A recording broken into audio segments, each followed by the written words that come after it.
Bueno, voy a analizar las no cosas de Byung-Chul Han, ¿vale? Este es un librazo que me ha encantado, que me ha gustado y que tiene cosas que me parecen muchas de ellas muy verdaderas. Entonces vamos a ello. Seguiré un poquito lo que es el índice. ¿Qué es que es una no cosa, ¿no? Es lo primero que nos tenemos que importar. Bueno, no, lo primero que nos vamos a preguntar es de qué va, ¿no? El libro, de qué van las no cosas. Las no cosas es un libro que es una crítica.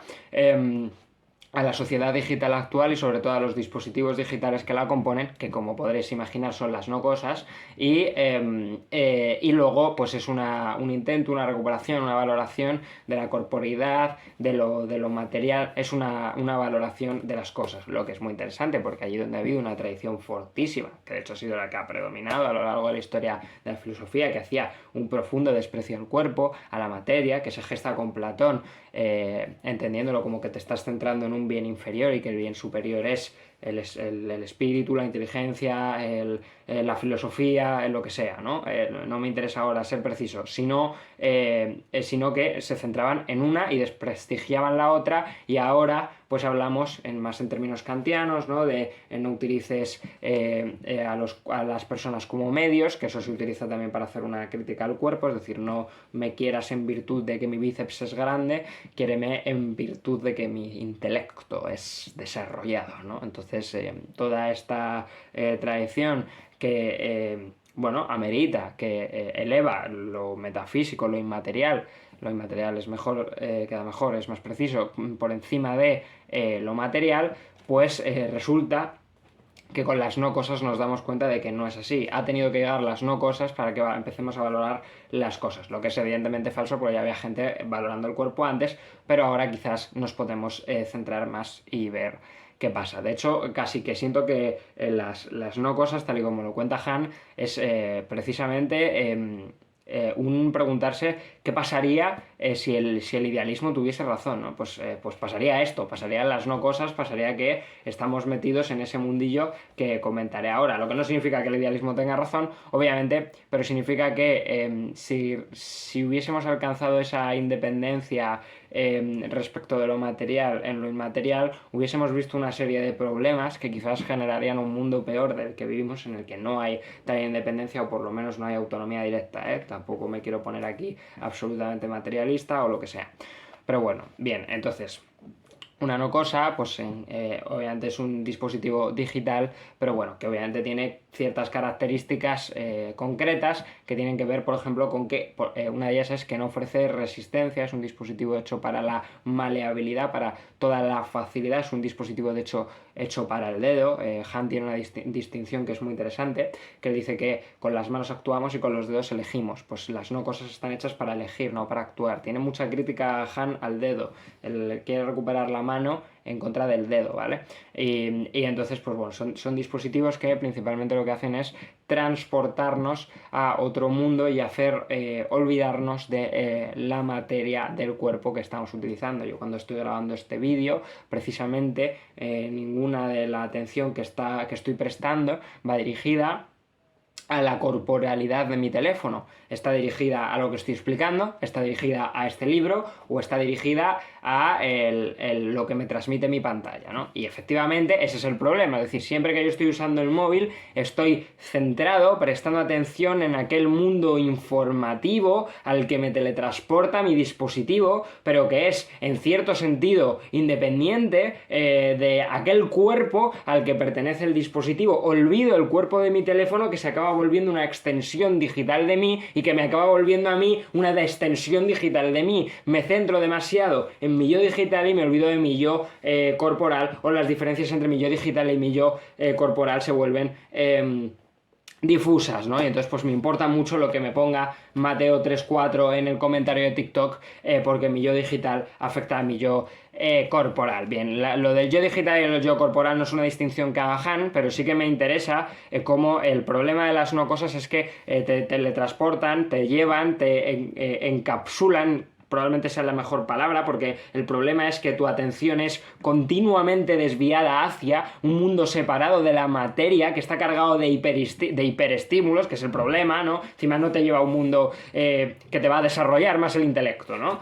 Han es una crítica muy fuerte a la tecnología, ¿no? Es la típica de, bueno, pues hacemos TikTok explicando filo, entonces no, TikTok es una basura independientemente de lo que subas, ¿no? Porque genera X problemas. Bien, Entonces, es ese encapsulamiento el problema, porque te lleva a un mundo lleno de información. Y Han está totalmente en contra de la información, porque ¿qué pasa con la información? La información son paquetes de datos comprimidos, ¿no? Que son casi pues aforismos, ¿no? Y no en el buen sentido, ese es el problema, que encima son, que pasan rápidamente por tu mente, ¿no? Entonces es una serie de bombardeo de información constante, ¿no? En el que tú, pues, no puedes parar de, pues, prestar atención a esa información, pero que se te olvida en cualquier momento. Si alguien cree que Han no tiene razón, le recomiendo que una persona cualquiera le pongas 15 TikToks seguidos y que intente recordar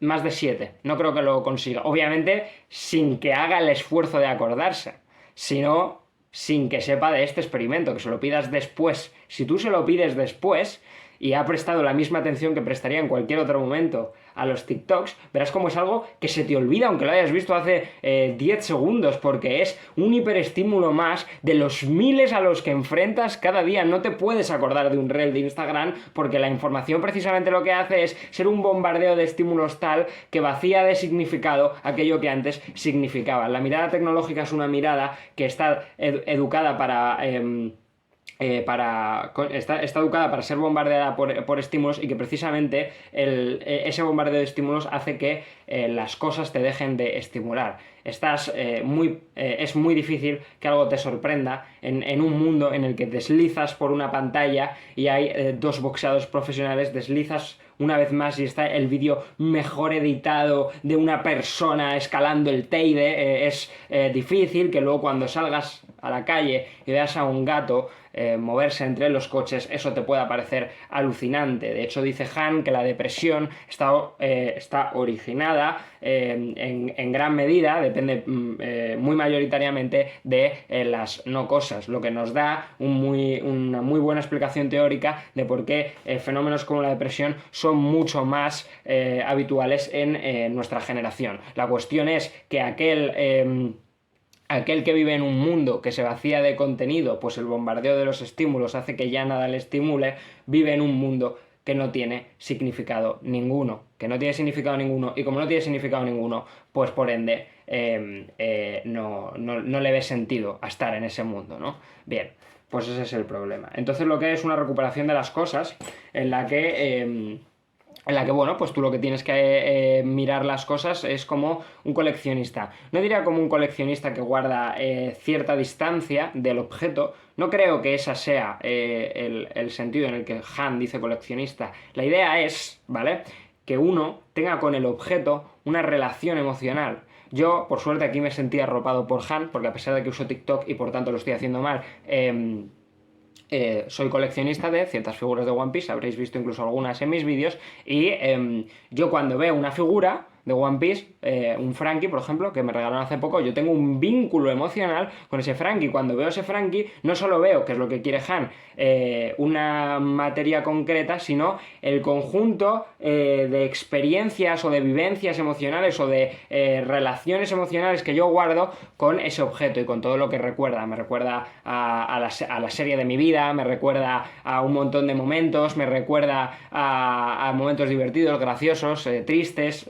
Entonces, ¿cuál es el problema? Que las no cosas no pretenden dejar volar tu imaginación para que actives recuerdos o momentos o incluso tu propia creatividad y crees nuevos recuerdos con ellos. El problema es que las no cosas ya te dan ellas mismas los recuerdos sin necesidad de que tú los evoques. No hay un evocar, hay un mostrar. Te muestro este estímulo y este es el estímulo en el que tienes que estar concentrado. Por tanto, no hay creatividad, no hay recuerdo. Y también podemos explicar, gracias a este sistema teórico de Han, precisamente la falta o pérdida de memoria que hay en nuestra generación. Tenemos menos memoria porque nosotros no tenemos un contacto con la realidad que nos incite a evocar recuerdos o ser más creativos, sino que nos incita precisamente a lo contrario, a prestar atención en lo que está pasando aquí y ahora, que es el estímulo que te estoy mostrando y sobre el que tú no tienes que hacer nada. Hay varios estudios sobre niños dibujando monigotes, personajes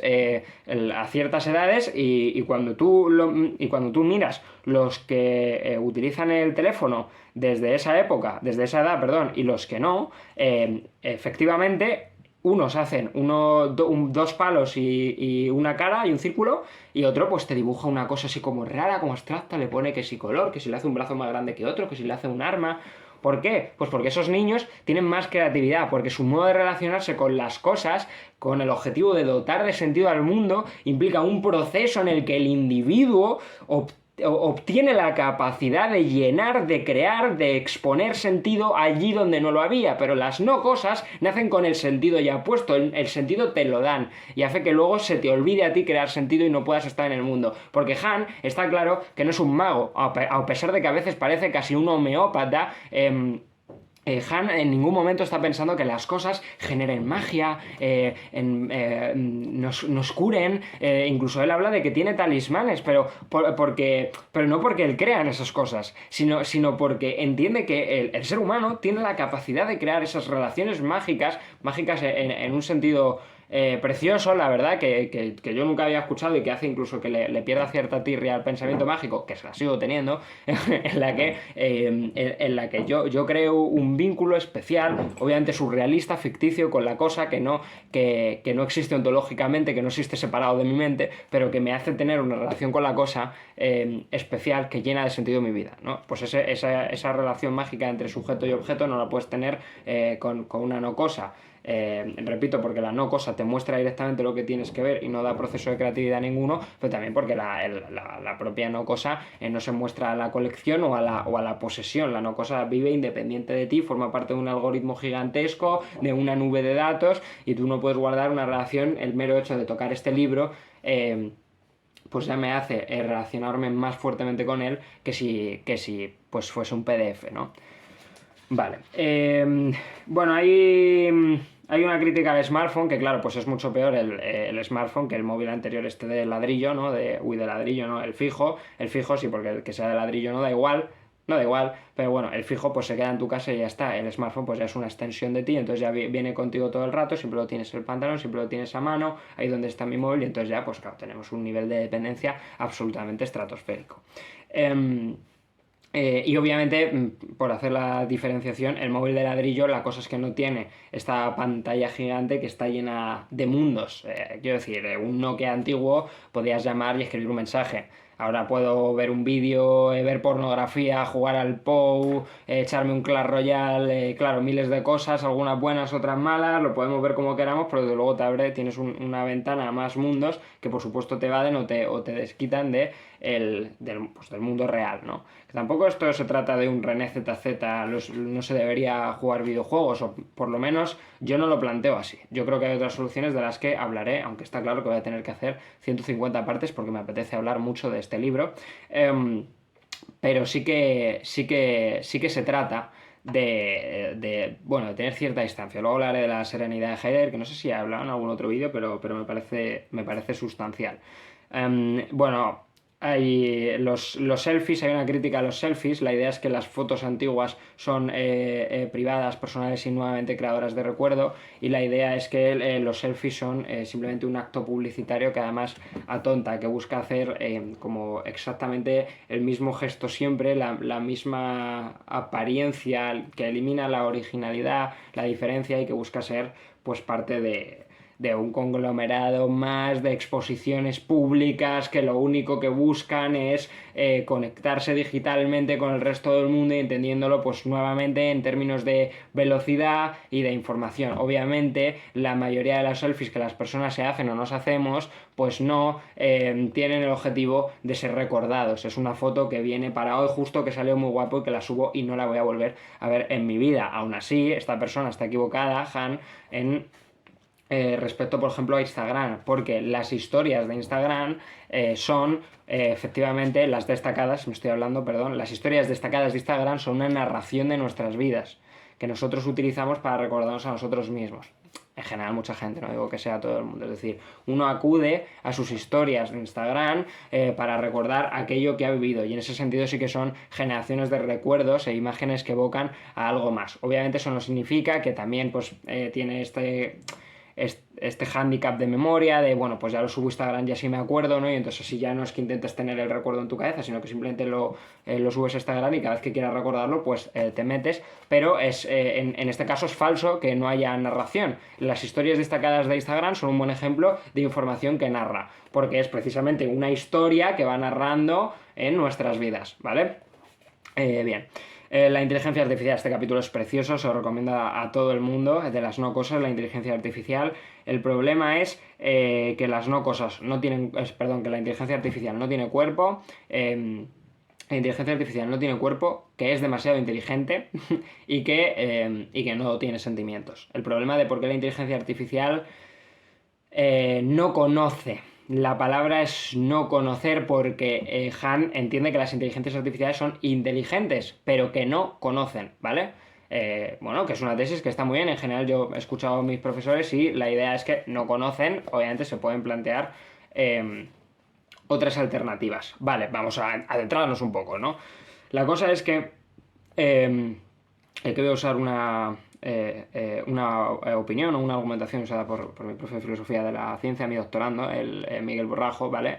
La idea es que nosotros cuando estamos en el mundo, por el hecho de estar en el mundo, recibimos ipso facto muchísima información, o bueno, incluso si lo que recibimos no es información, por no comprometerme con teorías de filosofía de la mente, recibimos algo que desde luego es una barbaridad a nivel de la cantidad brutal de información que podemos extraer de cada cosa que vemos, ¿no? Dividirla en partes, veo un árbol, no veo el tronco de un árbol, no veo la parte de este trozo de un árbol, veo la resina, veo no sé qué, y luego, por supuesto, todas las estrechas relaciones que se te pueden ocurrir por el mero hecho de ver una imagen, tanto inventadas como reales, ¿no? Es decir, tú podrías, si pudieses hacer una foto a tu mente, a esto que estoy viendo yo ahora, solo con hacer una foto a esto, y podría estar toda mi vida sacando información o percepciones y relacionándolas entre ellas así infinitamente. Pues la idea es que la inteligencia artificial no recibe eso.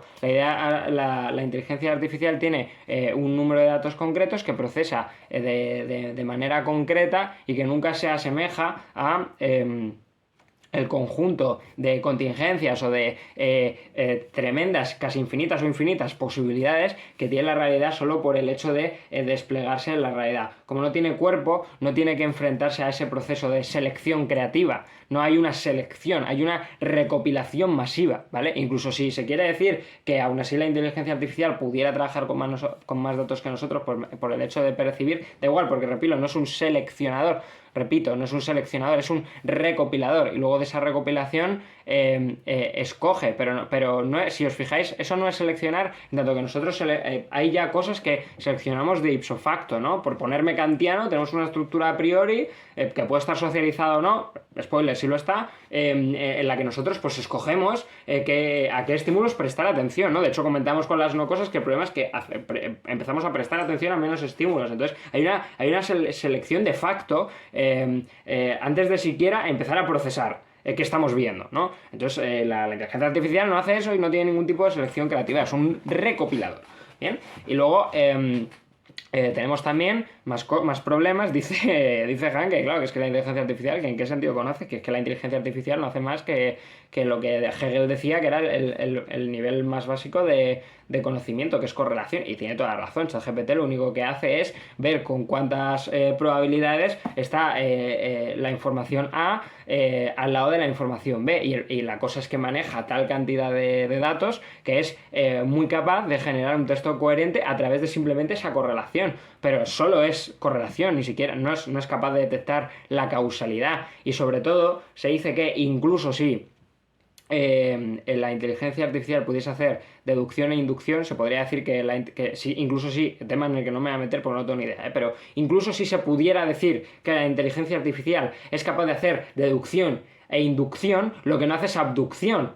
Y la abducción es muy importante. La abducción tiene que ver con que nosotros de repente captamos un hecho sorprendente, hecho este gesto así súper extremo porque es un rayo, como se suele dibujar a veces, es un rayo que cae, ¿no? Que, hola, nos sorprende, esto no entra en mi forma de entender el mundo, ya sea empírica, teórica, racional, como queráis, y entonces yo de repente exploro nuevas posibilidades y hago un salto a plantear otra hipótesis, plantear otra teoría, plantear lo que sea. Bien, pues eso no lo hace la inteligencia inteligencia artificial. La inteligencia artificial es una muy mala captadora de hechos sorprendentes. De hecho, dice, repito, en mi doctorado de filosofía de la ciencia, que es imposible que una inteligencia artificial haga buena filosofía, porque, por lo menos de momento, con lo que es una inteligencia artificial actualmente. O sea, si en 10 años de repente la inteligencia artificial hace abducciones, pues bueno, estaremos todos muy jodidos, pero de momento no hacen abducciones. Bien, entonces, el no pueden porque la filosofía es plantearse preguntas nuevas y ver, plantear un enfoque nuevo, ver ese sitio en el que nadie se ha parado a mirar,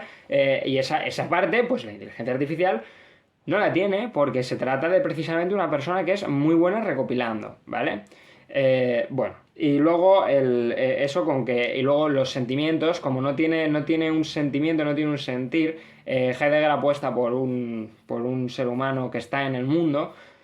Pues claro, nosotros, por el mero hecho de estar en el mundo, tenemos unos sentimientos que también forman parte de nuestros procesos cognitivos, ¿no? Y del desarrollo epistemológico que también hacemos. Entonces, claro, efectivamente es que el proceso por el cual nosotros conocemos, pues en él están intrincados también las emociones y esa falta de emocionabilidad, ese sentir, es otra cosa que a la IA le dificulta ser un verdadero sujeto epistemológico, porque las emociones están involucradas en la tarea de conocer, que repito, también es seleccionar. La verdad es que he hecho una argumentación un poco mala, incluso estoy por ir a mirar, porque bueno, sí que entiendo la idea que hay de fondo, pero no creo que no la haya explicado bien. Repito que está muy, muy conectado con estar en el mundo, ¿no? Y eso es fundamental.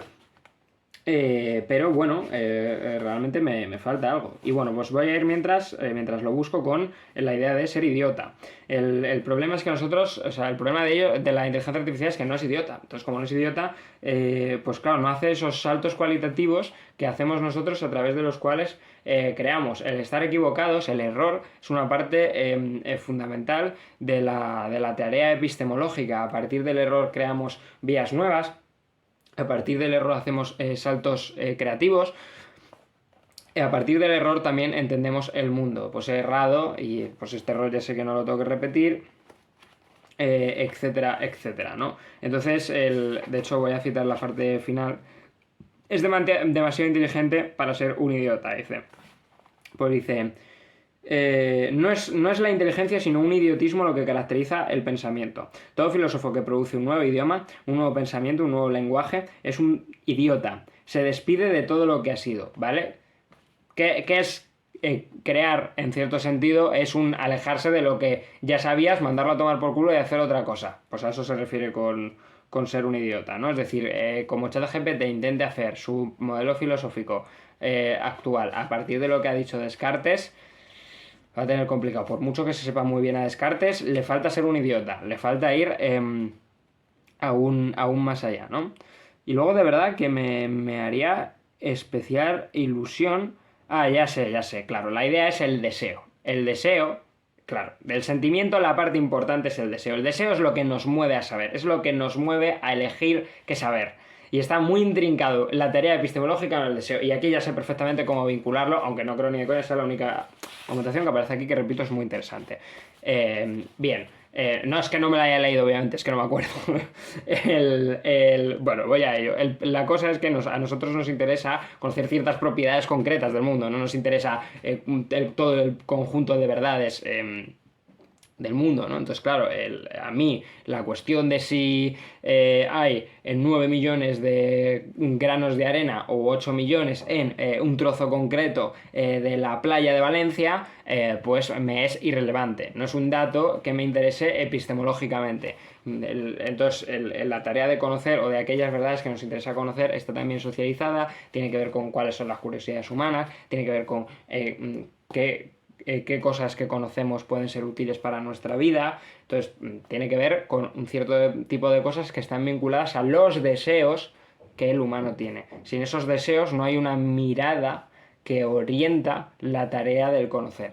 Entonces, mientras ChatGPT no tenga un cuerpo con el que saber qué le interesa desear, pues difícilmente va a ser algo más que una máquina que propulsa datos, que expulsa datos de los cuales el 90% nos la suda, por decirlo así muy grotescamente, porque me gusta también el efecto cómico que este tipo de palabras tienen.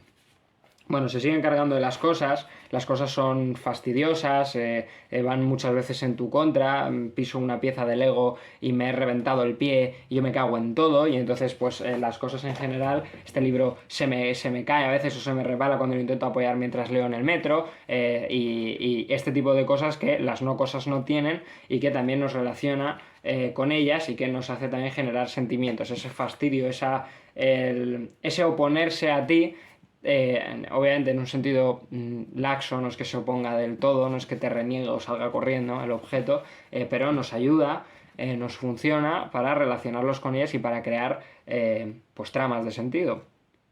La espalda de las cosas, ¿no? Lo virtual como aquello de lo que no tiene espalda. Yo podría ahora girar la cámara y mirar la espalda de mi teléfono, pero no tendría sentido, ya que todo lo que me interesa del teléfono está solo de frente. Bueno, sin más.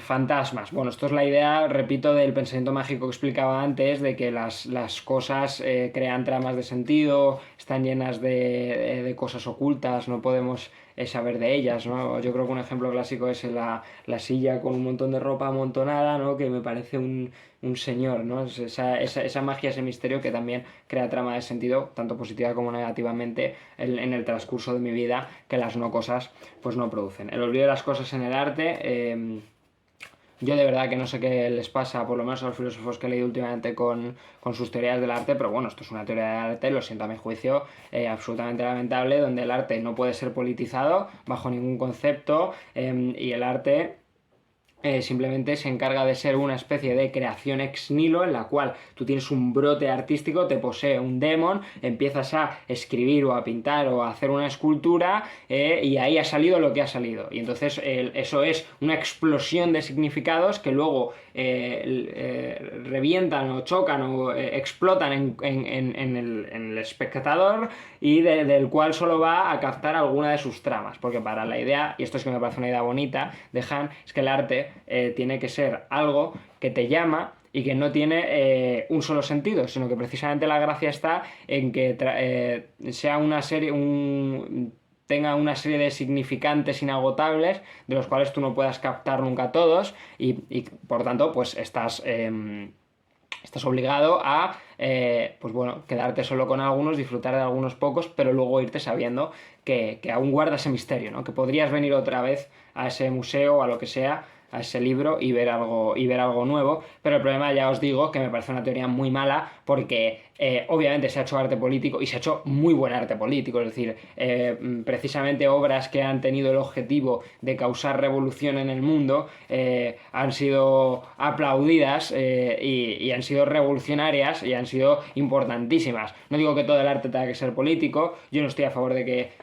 tengo un vídeo sobre el lenguaje inclusivo donde toco un poco esto, yo no estoy a favor de que todo el arte sea político, porque hay una esfera de consenso en la que se mueve el ser humano, en la que tú puedes hacer arte. Es decir, si tú haces un corto recriminando el asesinato en general, es decir, no estás siendo político para nada, porque la sociedad a la que diriges tu obra de arte ve mal el asesinato a nivel casi total, ¿no? O absolutamente total, en fin, y sin embargo obras de arte políticas que crean tramas muy profundas, que están hablando de ti, de los problemas que genera de tu sociedad, o de las reivindicaciones políticas que tú haces, pues obviamente son importantes. Pero vamos, ya no solo ese rechazo de la política, es que el problema es que efectivamente muchas obras están pensadas con objetivo, o por lo menos objetivos concretos, que quieren causar ciertas emociones o reflexiones sobre el espectador, y que precisamente por eso pues son increíbles. Obviamente en 1984 de Orwell,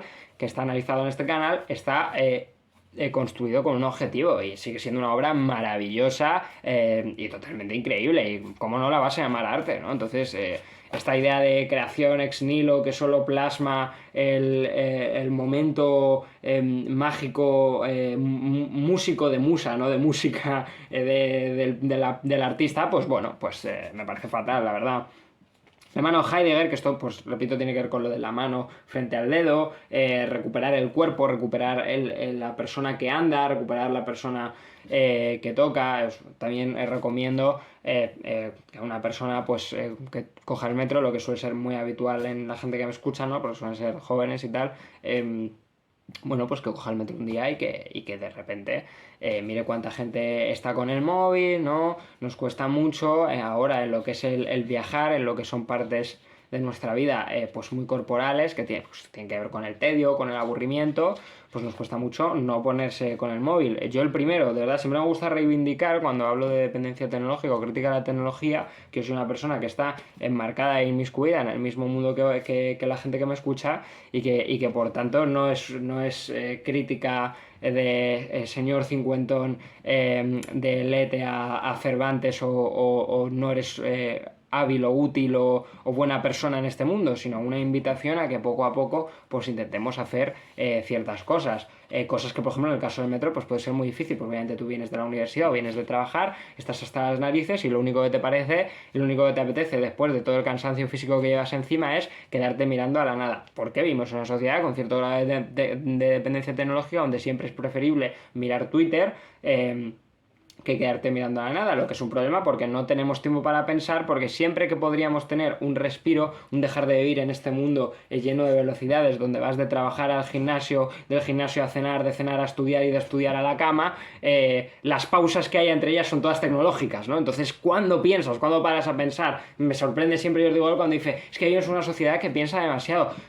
Pensarás demasiado tú, que eres millonario. La gente de la vida diaria no tiene tiempo para pensar, está todo el rato en una trama de acciones constantes y consecutivas, pero es que encima cuando puede por fin descansar de esa trama, nos dedicamos, yo incluido, a mirar el móvil. Entonces, ¿cuándo pensamos? Ese es el problema, ¿no? Entonces tenemos que intentar generar espacios, es muy importante y nos haría muy bien a todos, y por eso de verdad intentémoslo. Vamos a hacer ese esfuerzo político a nivel individual, pero también a nivel global, que nos puede venir muy bien, sinceramente.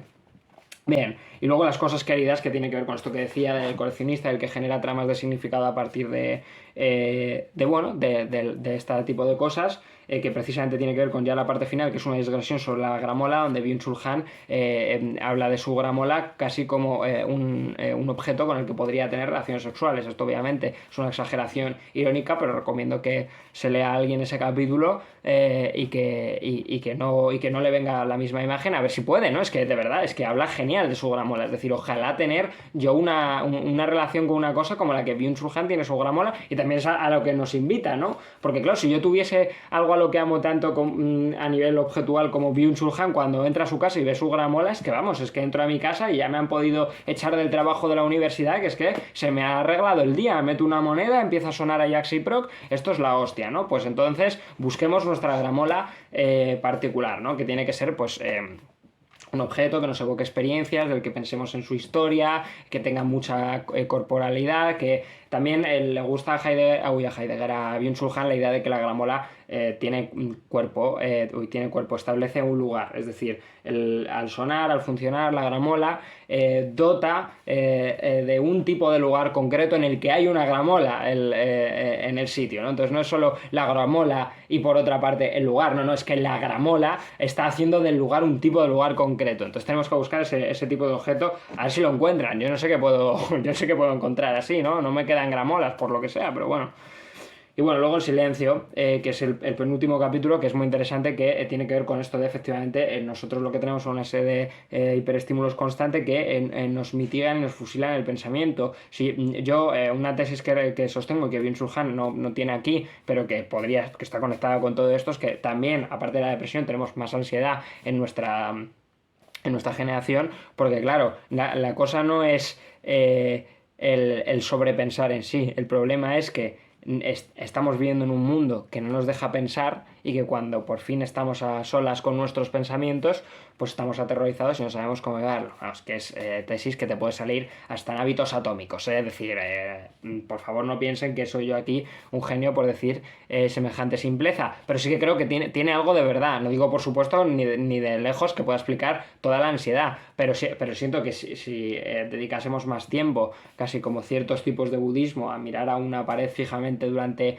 10 minutos y a dejar el torrente de nuestros pensamientos atravesar nuestra conciencia, que por muy poético que suene, simplemente tiene que ver con pensar sin ponerse nervioso, sin tener que sacar el móvil, sin ponerse a temblar, sin en general moverse, ¿no? El saber estar ahí, tú y tu torrente de pensamientos, sin nada más y sin ningún otro estímulo, pues tendríamos menos ansiedad, pues seríamos muy capaces de eso, y para eso necesitamos el silencio. Y yo, una de las cosas que más digo sobre esto, que más pienso que son buenas sobre esto, es ir a pasear. Ir a pasear es una idea excelente si vas sin cascos, o por lo menos sin ponerte podcast, música todavía así debajo, como quien se pone, pues eso, música de ambiente.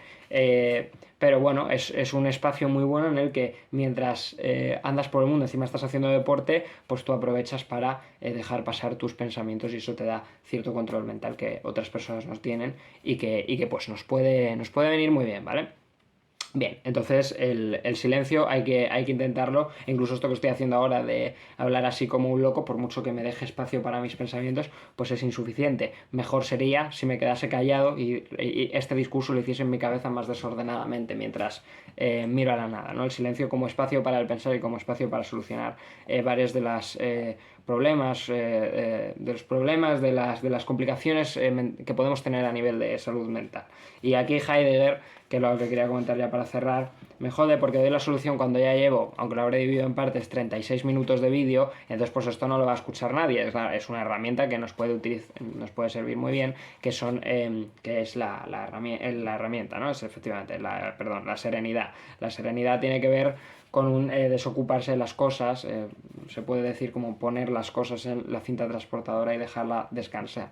No es más que la clásica desconexión digital de utilizar menos horas el teléfono y de darse una pausa hasta la siguiente vez que lo utilicemos, pero que está enmarcada en un sistema teórico en el que entiende que nosotros estamos haciendo eso adrede con el objetivo de desquitarnos, de relajarnos, de tranquilizarlos, de forma que la próxima vez que vayamos a coger el teléfono, si hacemos esto de la serenidad frecuentemente, es decir, esto de la desconexión digital, nosotros utilizaremos el móvil con un mayor control de las cosas, sintiéndonos más dueños de nosotros mismos y a sabiendas de que el móvil no nos domina. Es decir, en vez de decir lo dejo cuando yo quiera, dejarlo y saber que cuando vuelvas efectivamente lo puedes volver a dejar, y que de hecho lo vas a hacer. Es decir, la serenidad tiene que ser un proceso que se practique con frecuencia. No te digo yo que lo hagas ni siquiera todos los días, pero hay que intentar, pues eso, utilizar el teléfono menos y darnos unas pausas que son a conciencia, y que por el hecho de ser a conciencia nos hacen más dueños de nosotros mismos. Eso han sido las no cosas de Byung-Chul Han. Nos vemos y un saludo.